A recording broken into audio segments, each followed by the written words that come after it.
we got this great thing now called computers.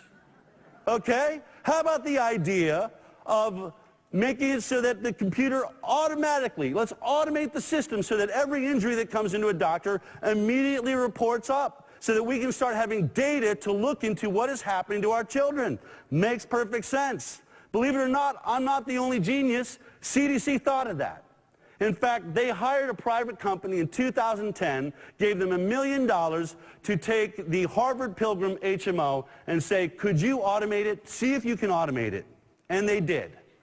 They did it swimmingly. And what did they discover? When they looked at 715,000 patients, they gave 376,452 individuals vaccines. Of those doses, 35,000 of them had possible adverse reactions. That's almost 10%. If 35,000 reactions happen to 376,000 people, that's 1 in 10. How many people have heard them say vaccine injury is 1 in a million?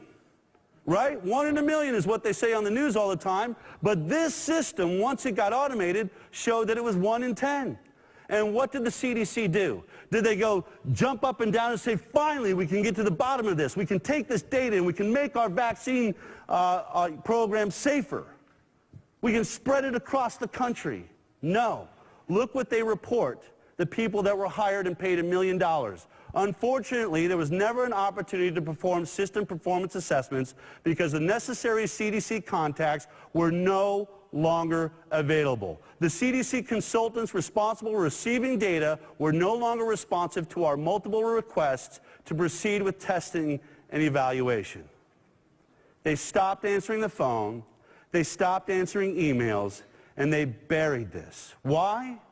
Because they didn't like what they saw.